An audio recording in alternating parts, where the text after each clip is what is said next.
नमस्कार दोस्तों, मैं केडी चारण अभिनंदन करता हूं आपका एजुकेशन हब के इस ऑनलाइन प्लेटफॉर्म पे।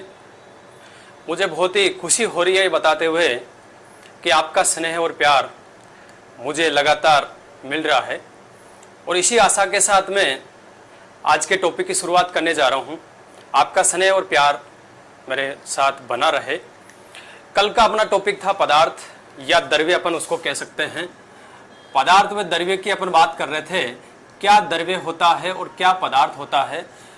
द्रव्य की डेफिनेशन हमने कल पढ़ी थी कि वह वस्तु जिसका कुछ ना कुछ भार होता है या द्रव्यमान होता है, जो धरातल पे अपना स्थान घेरती हो, क्या कहलाता है? द्रव्य कहलाता है या पदार्थ कहलाता है। इसकी परिभाषा हमने पढ़ी, क्या क्या इसके गुणधर्म होते हैं, उसकी प्रॉपर्टीज क्या क्या होती है। रासायनिक संगठन के आधार पर पदार्थ को कितने वर्गों में बांटा गया है, उस पर हमने चर्चा की थी कि पदार्थ को फिर कितने भागों में वर्गीकृत किया गया था। 2 भागों में वर्गीकृत किया गया था, एक शुद्ध पदार्थ और दूसरी बात की थी अपन ने मिश्रण की। कल मैंने लास्ट में यही बात बता करके अपने वीडियो को एंड किया था कि मिश्रण है, और मिश्रण क्या होता है? एक सॉल्यूशन होता है, एक विलयन होता है। और विलयन क्या होता है, विलयन कैसे बनता है, विलयन में कौन कौन से पदार्थ मिलाए जाते हैं, विलय क्या होता है, विलायी क्या होता है। इसके अलावा मैंने एक बात और बताई थी आपको कि ठोस विलयन क्या होता है, द्रव्य विलयन क्या होता है, गैसियस विलयन क्या होता है। इन सब के बारे में अपन आज पढ़ने वाले हैं। तो शुरुआत करते हैं, मिश्रण क्या होता है। देखिए मित्रों, मिश्रण की बात करें अपन तो मिश्रण 2 प्रकार का होता है। कितने प्रकार का मिश्रण कल लिखा था अपन ने? कितने प्रकार का होता है? 2 प्रकार का। एक तो पढ़ा था हमने समांगी। कौन सा मिश्रण पढ़ा था? समांगी मिश्रण। और दूसरा मिश्रण हमने पढ़ा था विसमांगी मिश्रण। विसमांगी मिश्रण। एक होता है होमोजीनियस और दूसरा होता है हिट्रोजीनियस।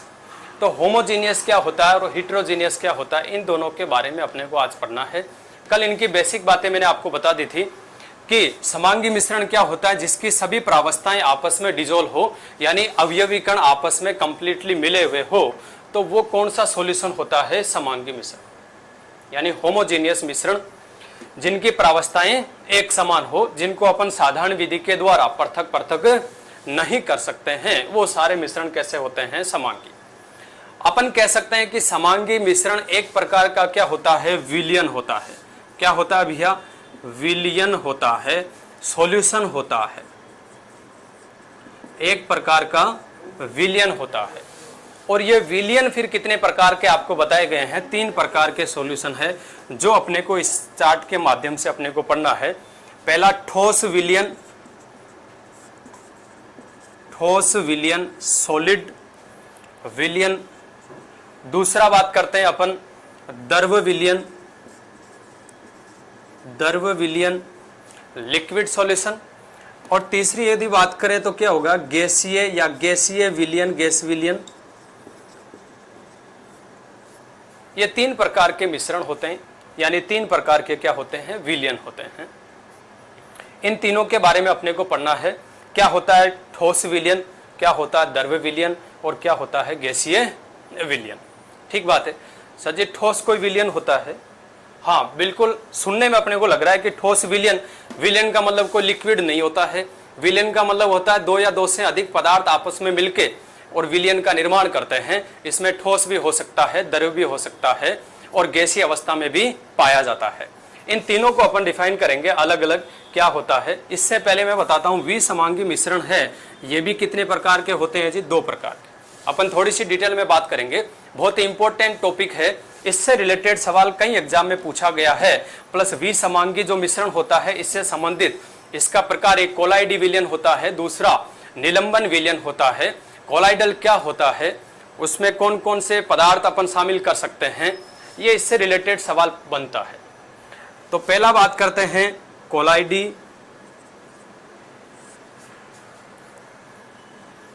विलयन, दूसरा है निलंबन। एक कोलाइडल होता है और दूसरा होता है निलंबन। अब इन दोनों के बारे में अपने को पढ़ने से पहले अपने को ये चीजें जाननी है कि ठोस विलयन क्या होता है, द्रव विलयन क्या होता है और गैसीय विलयन क्या होता है। इसके बाद अपन पढ़ेंगे कोलाइडी क्या होते हैं, कौन से कोलाइडी विलयन होते हैं। कोलाइडी विलयन देखो देखने के अंदर तो अपने को कैसे प्रतीत होते हैं, एक समांगी विलयन की तरह प्रतीत होते हैं, एक समांगी की तरह अपने को दिखाई देते हैं।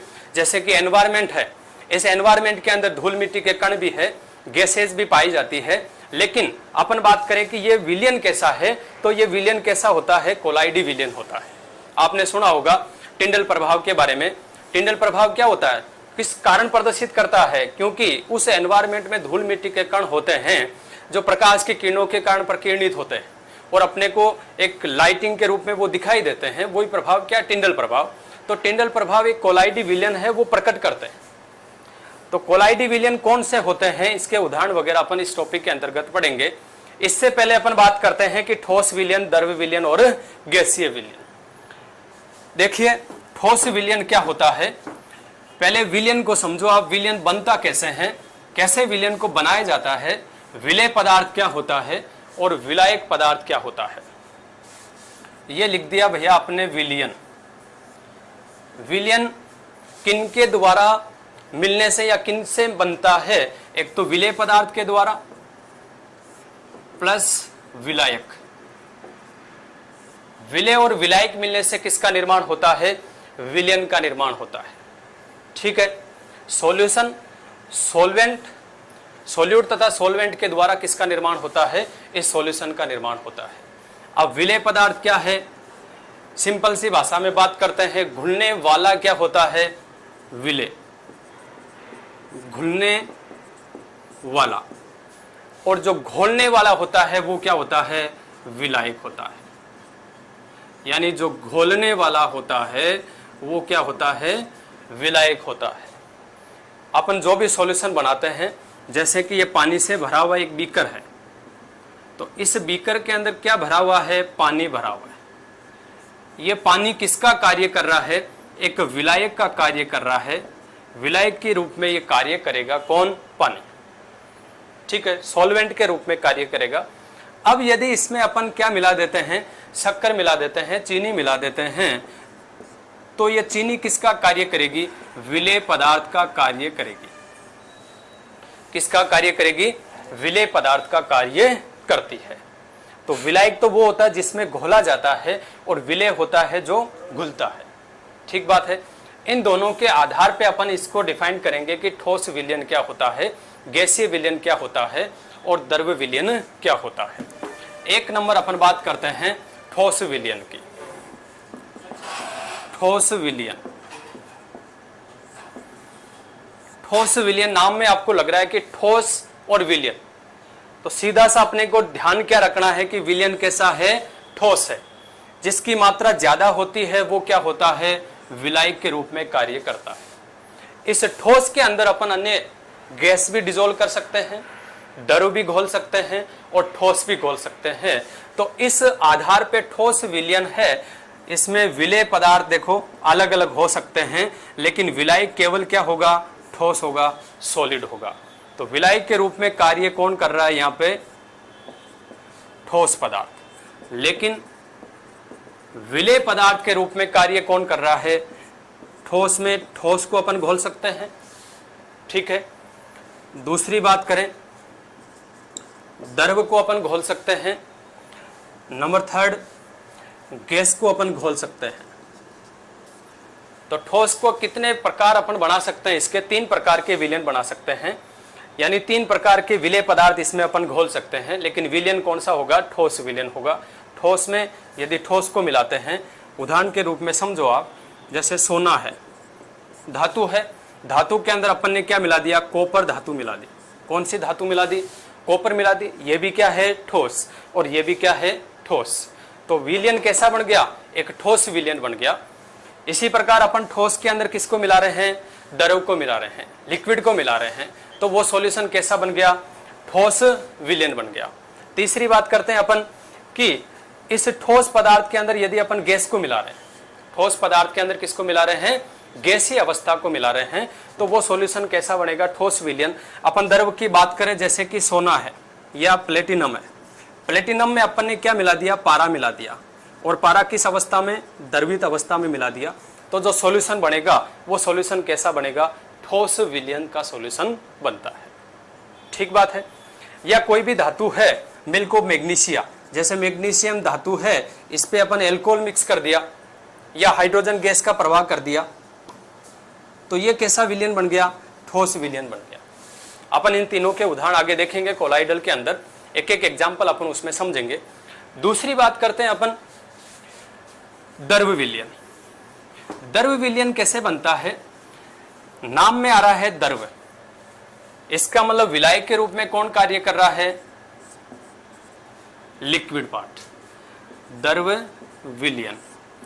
तो विलयन कौन सा होगा, द्रव होगा, और विलायक के रूप में कार्य कौन कर रहा है, यहां पे अधिक मात्रा में कौन है, लिक्विड भाग है, यानी द्रव किसका कार्य कर रहा है, विलायक का कार्य कर रहा है। और विलय की अपन यदि बात करें तो इस द्रव के अंदर अपन क्या मिला सकते हैं, ठोस भी मिला सकते हैं, दूसरा द्रव भी मिला सकते हैं, तीसरा गैस भी मिला सकते हैं। द्रव के अंदर ठोस भी मिला सकते हैं, द्रव भी मिला सकते हैं और गैस भी मिला सकते हैं। ये तीनों अपन इसके अंतर्गत मिला सकते हैं। तीसरे सॉल्यूशन की यदि अपन बात करें तो सॉल्यूशन तीसरा कौन सा, गैसीय विलयन। या पहले अपन उसकी उदाहरण की बात कर ले कि द्रव के अंदर यदि अपन ठोस पदार्थ मिला रहे हैं तो वो सॉल्यूशन कैसा बनेगा, द्रव विलयन। जैसे उदाहरण के लिए पानी ले लिया आपने और पानी में क्या मिला दी, चीनी मिला दी, शक्कर मिला दी। पानी किस रूप में कार्य कर रहा है, विलायक के रूप में कार्य कर रहा है। कैसा कार्य कर रहा है, विलायक के रूप में कार्य कर रहा है, सॉल्वेंट के रूप में कार्य कर रहा है। और चीनी किस रूप में कार्य कर रही है, विलेय पदार्थ, सॉल्यूट के रूप में कार्य कर रही है। तो ये सॉल्यूशन कैसा बनेगा, द्रव विलयन बनेगा। सेकंड बात करते हैं, विलायक के रूप में कौन कार्य कर रहा है, द्रव, और विलेय पदार्थ भी कैसा है, द्रव, दोनों ही द्रव है। इसका उदाहरण देखो, इनको आपस में मिलाने से, जैसे कि पानी है और पानी में क्या मिला दिया, अल्कोहल मिला दी, पेक बना लिया भाई। इस अल्कोहल को मिलाने से जो सॉल्यूशन बनेगा, जो विलयन बनेगा, वो विलयन कैसा होगा, द्रव विलयन। Is that clear. थर्ड बात करते हैं, यदि द्रव के अंदर अपन क्या मिला रहे हैं, गैस मिला रहे हैं। यह उदाहरण तो आपने कई दफे देखा होगा, ठीक है। जो जलीय जीव होते हैं इस गैसीय या इस द्रव विलयन के कारण ही जीवित रह पाते हैं। जो भी समुद्र है, तालाब है, उसमें जल के अंदर क्या घुली हुई होती है, ऑक्सीजन गैस। ये जल है और जल के अंदर क्या डिजोल्व होती है, O2, और इसी O2 का जलीय जीव इसको ग्रहण करके और अपना जीवन व्यापन करते हैं। तो दूसरा सॉल्यूशन होता है अपने कंप्लीट, यानी द्रव विलयन। तीसरी बात करते हैं अपन गैसीय विलयन की। कौन सा विलयन है, गैसीय विलयन। गैस विलयन कैसे बनता है, विलायक पदार्थ कौन होता है, विलेय पदार्थ कौन होता है, ये आपको इसमें समझना है। गैस विलयन या गैसीय विलयन एक ही बात है। गैसीय विलयन के अंदर यदि अपन बात करें विलायक, विलायक यानी सॉल्वेंट का कार्य कौन करता है, गैसीय अवस्था। कौन सी अवस्था कार्य करती है, गैसीय अवस्था किसका कार्य करती है, सॉल्वेंट का कार्य करती है, विलायक का कार्य करती है।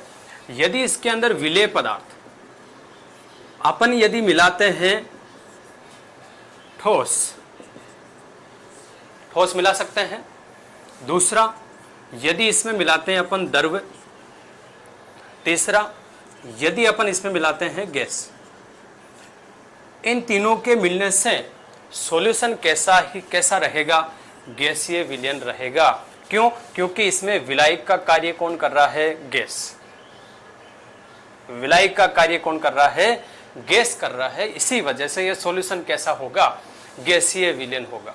यानी परिक्षेपण माध्यम का कार्य कौन कर रहा है, गैस कर रहा है, और परिक्षिप्त प्रावस्था का कार्य कौन कर रहा है, ये ठोस, द्रव और गैस, तीन। Is that clear. अपन उदाहरण की बात कर लो, तीनों के सम्मिलित रूप से ही मैं बता देता हूं। देखो भैया, गैस है, एनवायरमेंट में, वायुमंडल में खूब सारी गैसें होती है, उसमें धूल मिट्टी के कण है, कार्बनिक कंपाउंड है, ये सारे डिजोल्व होते हैं, ठीक है। तो ये सॉल्यूशन कैसा बनेगा, गैसीय विलयन। दूसरी बात करें, वायुमंडल के अंदर नमी है, आर्द्रता है, तो उसमें क्या है, जलवाष्प है, नमी के रूप के अंदर, तो वो जलवाष्प के अंदर पानी मिला हुआ है यानी द्रव अवस्था के अंदर गैस के अंदर मिल गया, तो वो सॉल्यूशन कैसा बनेगा, गैसीय विलयन। ठीक बात है। तीसरी यदि बात करें गैस के अंदर, गैस कई प्रकार की एनवायरमेंट में गैसें पाई जाती है जो एक साथ मिली हुई रहती है, जैसे कि O2 है, N2 गैस, H2 गैस, ये सारी गैसें मिली हुई है, तो ये विलयन कैसा होता है, गैसीय विलयन होता है। ठीक बात है। तो ये तीनों विलयन की अपन ने बातें कर ली कि ठोस विलयन क्या होता है, द्रव विलयन क्या होता है और गैसीय विलयन क्या होता है। इसके बाद अपन बात करेंगे कि मिश्रण हमने दो प्रकार के पढ़े हैं, एक समांगी, दूसरा पढ़ा था विसमांगी। समांगी मिश्रण के अंतर्गत तो अपन ने सारा डिस्कस कर लिया। अब बात करेंगे अपन विसमांगी मिश्रण की सॉल्यूशन की। तो उसमें मैंने आपको चार्ट के अंदर बताया था कि कोलाइड क्या होता है,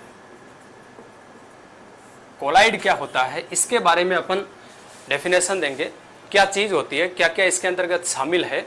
इस कोलाइड का अपन कहने का मतलब है क्लासिफिकेशन पढ़ेंगे, अपन इसका वर्गीकरण पढ़ने वाले हैं, classification of colloid solution, colloid विलयन का वर्गीकरण, कोलाइड विलयन का वर्गीकरण, क्लासिफिकेशन ऑफ कोलाइडल सॉल्यूशन। ठीक बात है। इसका अपन वर्गीकरण पढ़ने से पहले मैं आपको बता देता हूं कि जो स्क्रीन पे आपके जो टेबल दे रखी है, उस टेबल के अंदर वो सारी बातें लिखी हुई है जिसके माध्यम से अपन इसको समझ सकते हैं कि कोलाइडी विलयन को किस किस भागों में वर्गीकृत किया गया है। सोल क्या होता है, एरोसोल क्या होता है, ठोस एरोसोल क्या होता है, जेल क्या होता है, इमल्सन क्या होता है, ये सारी बातें अपन इस टेबल के माध्यम से पढ़ने वाले हैं जो आपको स्क्रीन पे दिखाई गई है। अब इस टेबल को आपको समझने वाली इसमें बात क्या है, देखो पहला पॉइंट इसमें लिखा हुआ है, क्या लिखा हुआ है, परिक्षेपण माध्यम। परिक्षेपण माध्यम को समझो क्या होता है। इसके बाद लिखा हुआ है परिक्षिप्त प्रावस्था।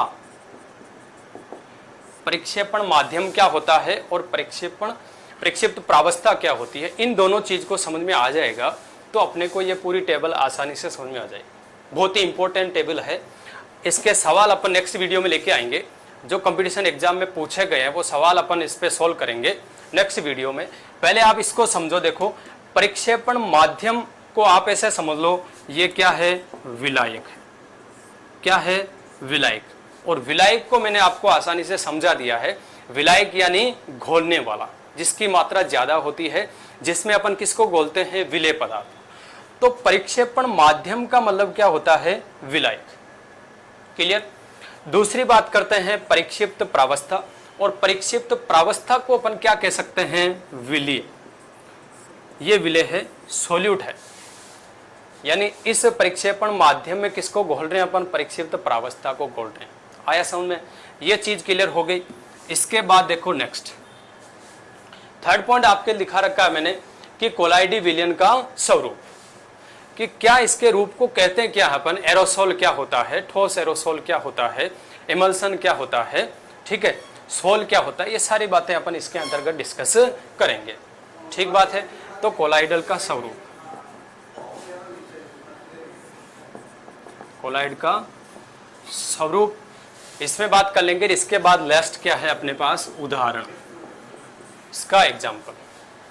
क्लियर है भैया। अब इसमें एक एक पॉइंट अपने को समझना है। पहला पॉइंट आपको क्या दिया हुआ है, पहला पॉइंट याद रखना। देखो कौन सी अवस्था दे रखी है, माध्यम कौन सा दे रखा है, गैसीय माध्यम। कौन सा माध्यम दिया हुआ है, गैसीय माध्यम दिया हुआ है। अब गैसीय माध्यम के अंदर गैस को घोलेंगे तो एनवायरमेंट में मैंने बता दिया कि H2 है, N2 है, O2 है, ये सारी गैसें मिली हुई होती है।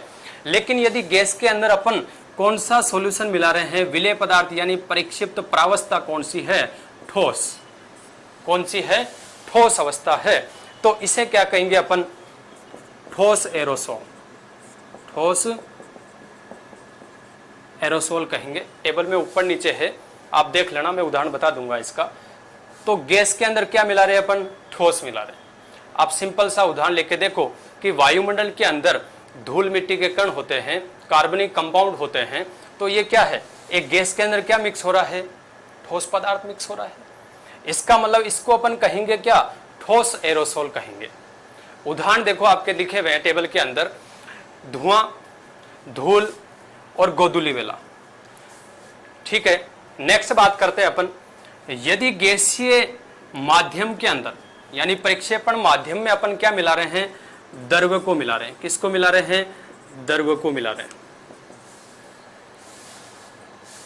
गैस के अंदर किसको मिला रहे हैं, द्रव को मिला रहे हैं। Is that clear? यानी वातावरण में क्या आएगी, नमी आएगी। अपन कह सकते हैं धुंध आता है, कोहरा आता है, वो किसकी वजह से आता है, इसी सॉल्यूशन की वजह से। इस प्रकार का विलयन बनता है गैसीय विलयन, जिसकी वजह से धुंध, कोहरा वगैरह उत्पन्न होता है। तो उदाहरण लिखे हुए हैं। इस अवस्था को क्या कहते हैं, कोलाइडल का ये स्वरूप, इसको क्या कहा जाता है, एरोसोल कहा जाता है।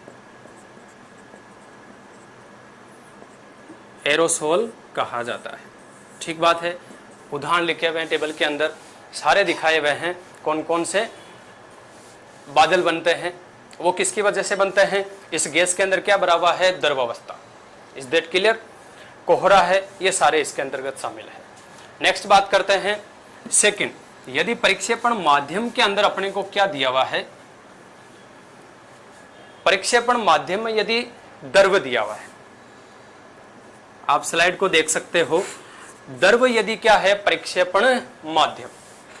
अब इसके अंदर क्या क्या मिलाया सकता है, प्रक्षिप्त प्रावस्था के अंदर ठोस, द्रव और तीसरा क्या है, गैस। इन तीनों को अपन क्या कर सकते हैं, इसमें डिसॉल्व कर सकते हैं, मिला सकते हैं। अब यदि द्रव के अंदर अपन क्या मिला रहे हैं, ठोस पदार्थ, लिक्विड के अंदर क्या मिला रहे हैं, ठोस पदार्थ मिला रहे हैं, इस कोलाइडल के स्वरूप को क्या कहते हैं, सोल कहा जाता है। क्या कहा जाता है, सोल कहा जाता है। अब ये बनता कैसे है, उदाहरण देखो कैसे बनता है। उदाहरण में आपका लिखा हुआ है रंग या पेंट, स्याही। स्याही में लिक्विड पोर्शन होता है जिसके अंदर अपन क्या मिला देते हैं, इंक मिला देते हैं। यानी द्रव के अंदर क्या मिला रहे हैं, ठोस मिला रहे हैं। पेंट होता है कलर वगैरह, ये सारा किसका उदाहरण होता है, सोल के अंतर्गत आता है। और सॉल्यूशन कैसा होता है, कोलाइडी सॉल्यूशन होता है। बहुत ही इंपॉर्टेंट है, सोल के एग्जाम्पल कई एग्जाम में पूछा गया है, याद रखना आप लोग। सेकंड बात करते हैं, यदि अपन द्रव के अंदर किसको मिला रहे हैं, द्रव को। Is that clear? इसका उदाहरण अपन दे सकते हैं, देखो इसको कहते क्या है, पायस या इमल्सन कहते हैं। क्या कहते हैं, पायस या इमल्सन। ठीक बात है। द्रव के अंदर किसको मिला रहे हैं, द्रव को मिला रहे हैं। उदाहरण लिखा हुआ आपके दूध, क्रीम, मक्खन आदि, ये सारे किसके अंतर्गत आते हैं, पायस के अंतर्गत यानी इमल्सन के अंतर्गत आते हैं। इसमें लास्ट देखो, द्रव प्रक्षेपण माध्यम क्या है, द्रव, और प्रक्षिप्त प्रावस्था क्या ले रहे हैं अपन, गैस ले रहे हैं। ठीक है, इसको अपन क्या कहेंगे, फोम या झाग। क्या कहेंगे भैया, फोम या झाग। कोलाइड का स्वरूप क्या है, फोम, या अपन झाग कह सकते हैं। ये सिंपल उदाहरण आपने देखा होगा, जब नहाते समय साबुन लगाते हैं, ऐसी स्थिति में जो जल की बूंदे हैं उसमें क्या बन जाते हैं, एयर बबल्स बनते हैं। ठीक है, तो साबुन में झाग किसका उदाहरण होगा आप लोगों के, फोम का। ठीक बात है। सोडा वाटर है, शेविंग क्रीम है, आदि किसके अंतर्गत आएंगे, इस फोम के अंदर, झाग के अंतर्गत उदाहरण में शामिल है। नेक्स्ट बात करते हैं, यदि प्रक्षेपण माध्यम क्या होगा, ठोस होगा। यदि प्रक्षेपण माध्यम क्या है, ठोस। इस आधार पे अपन देखो पढ़ते हैं। तीसरा, ठोस की यदि बात करें अपन, तो ठोस में यदि अपन क्या मिला रहे हैं, गैस, दूसरा द्रव, और तीसरा बात करते हैं अपन ठोस में ठोस मिलाने की। देखो भैया, यदि प्रक्षेपण माध्यम क्या है, ठोस, इस द्रव में भी क्या है, प्रक्षेपण माध्यम ठोस। ठोस में यदि ठोस मिला रहे हैं तो वो भी सॉल्यूशन कैसा होगा, सॉलिड होगा। जैसे मिश्र धातुएं होती है, वो कंप्लीट किसके अंतर्गत आती है, इस ठोस में ठोस मिलाने वाले उदाहरण के अंतर्गत शामिल। अपन पहली बात करते हैं, ठोस के अंदर किसको मिला रहे हैं, गैस को मिला रहे हैं। ठीक है, इसको अपन क्या कह सकते हैं, कोलाइडल स्वरूप क्या होगा, ठोस फोम। ठोस फोम। इसके उदाहरण देखो भैया, बहुत ही इंपॉर्टेंट है। फोम, रबड़, स्पंज, ब्रेड, केक, इन सब के अंदर क्या होती है, गैस भरी होती है। केक को आपने देखा होगा, खाते समय वापस क्या हो जाता है, पिचक जाता है। उसमें हवा भरी होती है, गैसेज होती है, उसकी जालीनुमा संरचना बन जाती है। तो ये सारे उदाहरण किसके अंतर्गत आते हैं, ठोस फॉर्म के अंतर्गत आते हैं। सेकेंड उदाहरण आपके दिया हुआ है, देखो ठोस परिक्षेपण माध्यम है, उसमें अपन क्या मिला रहे हैं, द्रव मिला रहे हैं। तो क्या बन जाएगा, जेल बनेगा। कोलाइडल स्वरूप क्या कहलाएगा, जेल कहलाएगा। ठीक बात है। इसके अंदर उदाहरण में देखो जेली लिखा हुआ है, दही, पनीर आदि ये सारी किसके अंतर्गत आते हैं, जेल के अंतर्गत शामिल है। लास्ट यदि अपन बात करें कि ठोस के अंदर अपन किसको मिला रहे हैं, ठोस को मिला रहे हैं। और ये सारे के सारे क्या कहलाते हैं, ठोस सोल कहलाते हैं। क्या कहलाते हैं भैया, ठोस सोल कहलाते हैं। बहुत ही इंपॉर्टेंट है, मिश्र धातुएं। क्या है भैया, मिश्र धातुएं किसके अंतर्गत शामिल है, इस ठोस सोल के अंतर्गत। और मिश्र धातुओं का अपन चैप्टर पूरा पढ़ेंगे, कौन कौन सी मिश्र धातुएं होती है, कौन सी धातु उसमें मिलाई जाती है, ये सारा डिस्कस अपन आगे करेंगे। तो ठोस के अंदर क्या मिला रहे अपन, ठोस मिला रहे हैं। जैसे कि सोने के अंदर क्या मिला दिया, कॉपर मिला दिया। ठीक है, तो सॉल्यूशन कैसा बन गया, ठोस विलयन बन गया। और किस क्या कहलाएगा, क्या कोलाइडल स्वरूप क्या कहलाएगा, ठोस सोल कहलाएगा। Is that clear. तो यहाँ तक अपन बात कर ली कोलाइडल विलयन क्या होता है, उसके प्रकार, इमल्सन क्या होता है, पाइस वगैरह, एरोसोल क्या होता है, ठोस एरोसोल क्या होता है, ये सारी बातें अपन ने क्लियर कर ली। नेक्स्ट अपन बात करते हैं, मैंने शुरुआत के अंदर बताया था जो पदार्थ का रासायनिक संगठन के आधार पर उनको बांटा गया है दो भागों में, शुद्ध पदार्थ और दूसरा है मिश्रण। वो सारा टॉपिक अपने क्लियर हो गया है, आशा करता हूँ आपको समझ में आया होगा। नेक्स्ट आगे बात करते हैं, यदि कोई भी पदार्थ है अवयवी कणों से मिलकर के बने होते हैं, अवयवी कणों से मिलकर बने होते हैं,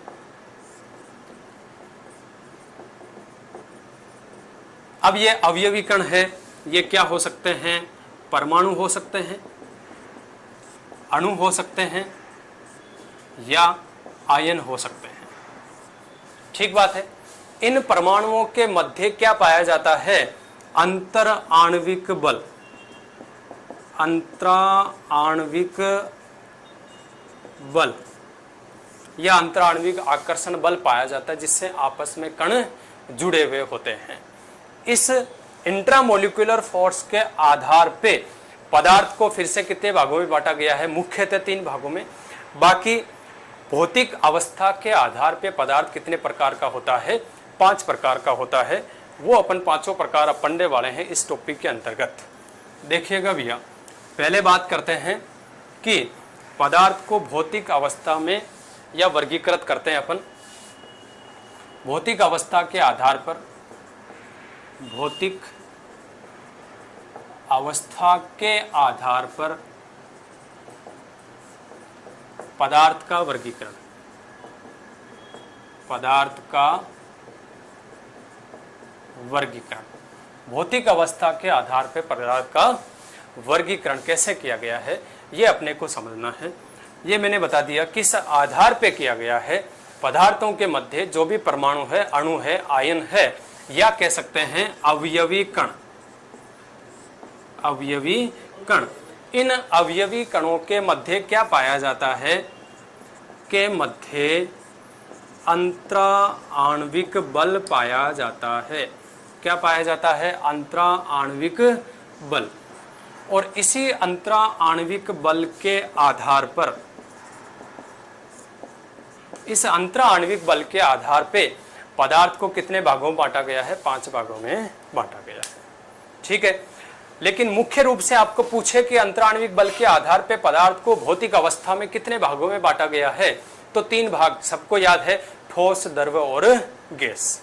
लेकिन आपने को यहाँ पे कितने प्रकार पढ़ने हैं, 5 प्रकार पढ़ने हैं। वो चौथा प्रकार कौन सा है, प्लाज्मा अवस्था। कौन सी अवस्था है भैया, प्लाज्मा अवस्था। और 5वीं प्रकार कौन सा होता है, BEC, बोस आइंस्टीन कंडेंसेट। ये 5वीं अवस्था है। इनके बारे में अपन बाद में पढ़ेंगे। पहले पढ़ेंगे ठोस क्या होते हैं, द्रव्य क्या होते हैं, गैस क्या होती है। बाद के अंदर अपन प्लाज्मा और BEC प्रावस्था पढ़ेंगे। देखो भैया, 1 नंबर अपन यदि बात करें ठोस अवस्था, ठोस अवस्था।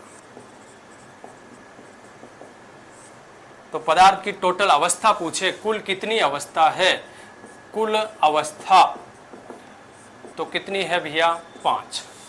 ठीक है, कौन कौन सी है, ठोस यानी सॉलिड फॉर्म, दूसरी कौन सी है, द्रव अवस्था।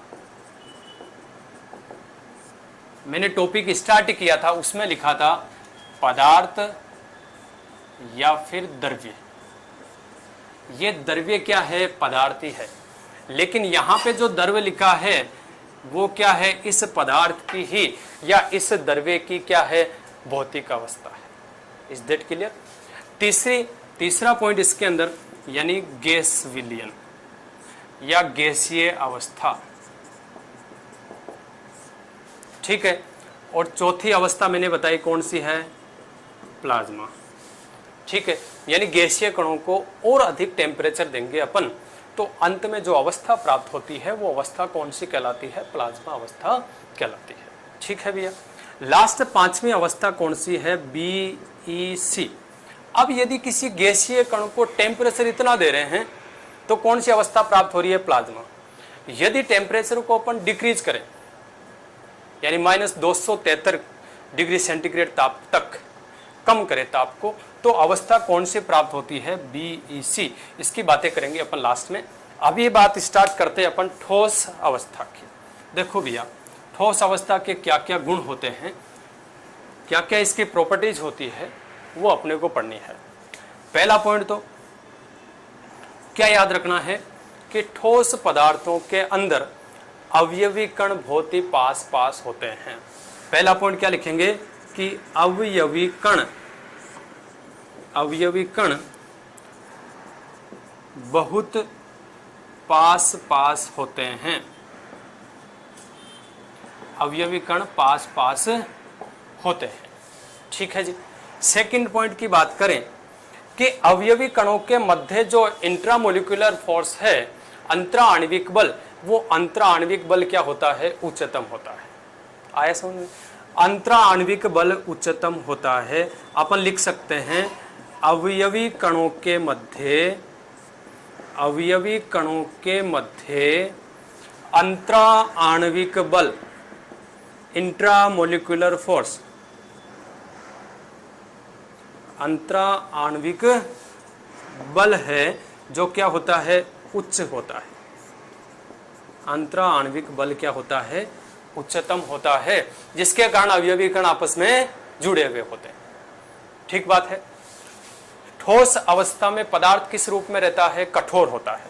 पदार्थ क्या होता है, कठोर होता है, कठोर होता है। ठीक बात है। और कठोर होता है तो इससे एक गुण और निकल के आता है, यानी इसमें संपीड्यता का गुण नहीं होता है। अपन लिख सकते हैं असंपीड्य होता है, असंपीड्य होता है, यानी संपीड्यता का इसमें गुण नहीं पाया जाता। नेक्स्ट बात करते हैं अपन 5 नंबर, आयतन की।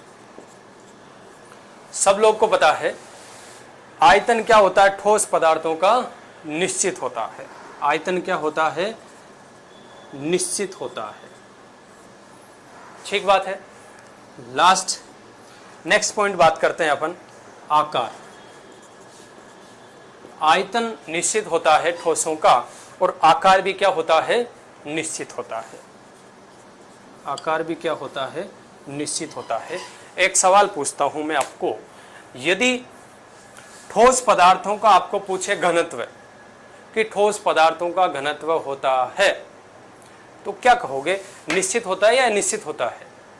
भैया ठोस घनत्व की अपन बात करें तो घनत्व का मैंने आपको फॉर्मूला बताया था। क्या बताया था, द्रव्यमान अपॉन आयतन।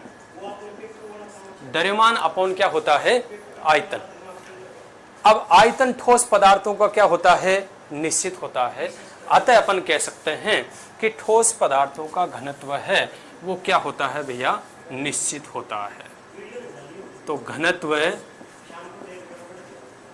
निश्चित होता है। ठीक है, घनत्व क्या होता है, निश्चित होता है। ये ठोस पदार्थ की अपन ने बात कर ली। ठीक है भाई लोगों, नेक्स्ट बात करते हैं अपन द्रव की, कि द्रव अवस्था कौन सी होती है। ये सारे पॉइंट अपने को याद रखने हैं कि अवयवी कण बहुत ही पास पास होते हैं, अणुओं के मध्य अंतरा आणविक बल क्या होता है, उच्चतम होता है, संपीड्यता का गुण नहीं पाया जाता है, पदार्थ कैसा होता है, कठोर होता है, आयतन व आकार दोनों ही क्या होते हैं, निश्चित होते हैं, घनत्व क्या होता है, निश्चित होता है। ठीक बात है। नेक्स्ट बात करते हैं अपन द्रव अवस्था की। देखिए भैया, द्रव अवस्था नेक्स्ट वीडियो के अंदर इससे संबंधित जो भी कोलाइडी सॉल्यूशन पढ़ा है उससे संबंधित मैं सारे क्वेश्चन लेके आऊँगा। आप इनको अच्छे से पढ़ के आना। कल के वीडियो के अंदर पहले अपन क्वेश्चन कवर करेंगे और उसके बाद अपन नेक्स्ट टॉपिक स्टार्ट करेंगे। तो द्रव अवस्था होती क्या है, अवयवी कण है जो परमाणु या अणु, वो ठोस की अपेक्षा क्या होते हैं, थोड़े दूर दूर होते हैं। तो पहला पॉइंट अपन लिख देंगे, अवयवी कण ठोस की अपेक्षा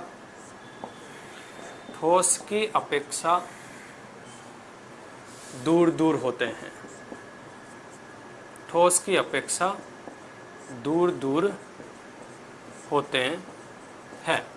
ठीक है, दूसरा पॉइंट की बात करें, अब कण दूर दूर है, इनके मध्य लगने वाला अंतराण्विक बल है वो भी क्या होता है, ठोस की अपेक्षा कम होता है। तो अंतराण्विक बल, इंट्रामोलिकुलर फोर्स, अंतराण्विक बल का मान ठोसों से कम होता है, ठोसों से कम होता है। ठीक है, नेक्स्ट यदि अपन बात करें थर्ड पॉइंट की, अब संपीड्यता का गुण है, वो संपीड्यता का गुण ठोस पदार्थों में नहीं पाया जाता है, यानी असंपीड्य होते हैं। इसी आधार पे अपन द्रव में भी कह सकते हैं कि द्रव जो अवस्था होती है वो भी कैसी होती है, असंपीड्य होती है, यानी संपीड्यता का गुण नहीं पाया जाता है।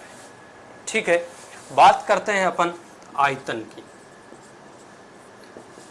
बहुत ही इंपॉर्टेंट पॉइंट है, आयतन क्या होता है, द्रव अवस्था के अंदर या द्रव पदार्थों का आयतन क्या होता है, निश्चित होता है।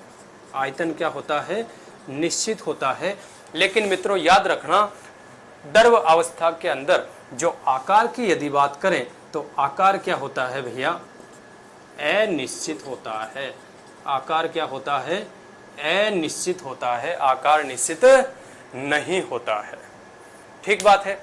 एक विशेष पॉइंट है बहुत ही इंपॉर्टेंट, उसका मैं डिस्कस करने वाला हूं कि द्रव पदार्थों के अंदर कौन सा गुण पाया जाता है, शांता का गुण पाया जाता है। किसका गुण पाया जाता है, शांता, यानी विस्कोसिटी का गुण पाया जाता है। तो यहाँ विशेष पॉइंट लिखते हैं अपन, शांता का गुण द्रव पदार्थों में पाया जाता है, द्रव पदार्थों में पाया जाता है। ठीक बात है सर, ये शांता का होती है, ये विस्कोसिटी का मतलब क्या होता है, एक लाइन में अपने को याद रखना भैया, शांता का मतलब होता है द्रव पदार्थों में बहने का गुण, और बहने का गुण केवल किस में पाया जाता है, द्रव पदार्थों में। तो लिख सकते हैं अपन, द्रवों में बहने का गुण क्या कहलाता है, शांता कहलाता है। ठीक बात है। जैसे कि पानी है यानी जल, पेट्रोल, शहद, हनी, ये क्या है, लिक्विड है सारे के सारे। तो इनमें कौन सा गुण पाया जाता है, बहने का गुण पाया जाता है। जिसमें बहने का गुण जितना कम होता है उस पदार्थ की शांता है वो उतनी ही अधिक होती है। तो मैं कहूं कि शहद है, इस शहद की शांता क्या होती है, सर्वाधिक होती है। शहद की शांता क्या होती है, सर्वाधिक होती है। सेकंड बात करते हैं जल, और फिर क्या लिखते हैं, पेट्रोल, यानी जिसके अंदर प्रवाह यानी बहने का गुण सबसे कम होता है, उसकी श्यानता क्या होती है, सबसे अधिक होती है। ठीक है भाई, तो द्रव पदार्थ होते हैं, उसमें कौन सा गुण पाया जाता है, श्यानता का गुण पाया जाता है, विस्कोसिटी का गुण पाया जाता है। नेक्स्ट बात करते हैं थर्ड अवस्था पदार्थ की, जो गैसीय अवस्था। कौन सी अवस्था है मित्रों, गैसीय अवस्था। लास्ट है गैस अवस्था। ठीक है, गैस अवस्था के अंदर यदि पहला पॉइंट की डिस्कस करें अपन, तो इसमें अवयवी कण क्या होते हैं, बहुत ही दूर दूर होते हैं। अवयवी कण दूर दूर होते हैं, और अवयवी कण जब दूर दूर होते हैं तो इसमें इंट्रामोलिकुलर जो फोर्स है, अंतराण्विक आकर्षण बल है, उसका मान क्या होता है, कम होता है। तो दूसरा पॉइंट क्या लिखेंगे, अंतराण्विक बल या अंतराण्विक आकर्षण बल कम होता है। अंतराण्विक आकर्षण बल क्या होता है, कम होता है। थर्ड पॉइंट का डिस्कस करें अपन कि इन गैस पदार्थों में या गैसीय पदार्थों में संपीड्यता का गुण पाया जाता है, बहुत ही इंपॉर्टेंट है। संपीड्यता का गुण, संपीड्यता का गुण पाया जाता है, संपीड्यता का गुण पाया जाता है। ठीक है बात। सेकंड लास्ट पॉइंट बात करते हैं अपन, यदि आयतन की बात करें और लास्ट यदि आकार की बात करें, आकार और आयतन दोनों ही भैया कैसे होते हैं, अनिश्चित होते हैं। दोनों ही कैसे होते हैं, अनिश्चित होते हैं, आयतन तथा आकार। ठीक है, तो आज हमने पढ़ा ठोस, द्रव और गैस, तीनों अवस्थाएं पढ़ी।